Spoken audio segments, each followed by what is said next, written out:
Guy Mouton, vous étiez présent au pressail du train devant la gare de Saint-Pierre-de-Bœuf en novembre 2023, qui réclamait déjà le retour du train voyageur sur cette rive droite. Aujourd'hui se prépare une initiative pour faire circuler un train événementiel qui voudrait réouvrir d'une façon citoyenne la rive droite du Rhône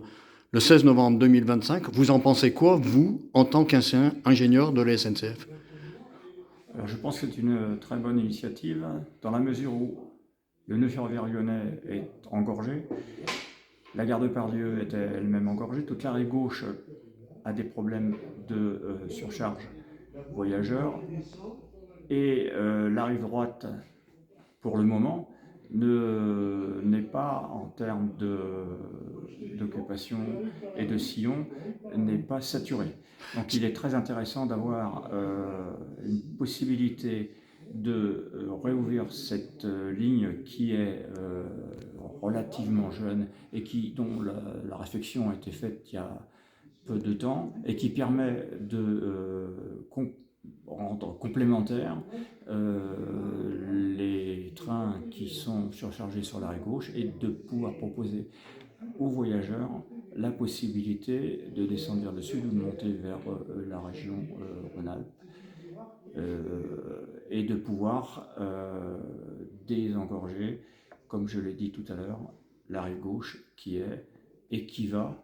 dans les années à venir, être extrêmement chargée et qui va avoir des problèmes en termes de circulation autoroutière, aussi bien que des problèmes liés au parking. Donc la rive droite est une solution intéressante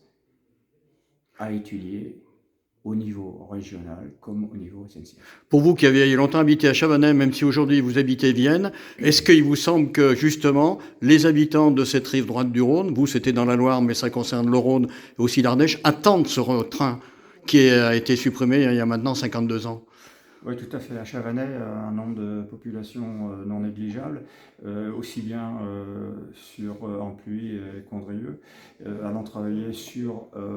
Lyon, aimerait revoir le train sur la rive droite et pouvoir accéder à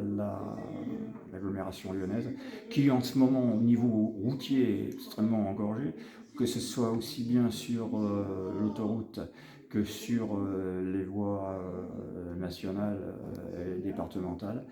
Et ayant pris souvent le train à Vienne, les problèmes de parking à Vienne sont aussi une difficulté parce que il faut payer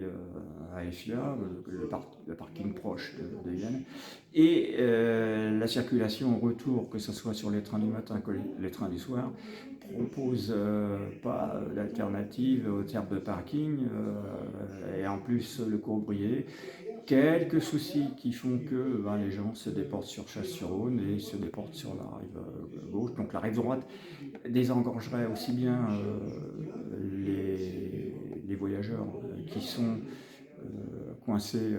et également pour les problèmes de parking liés aux approches des gares.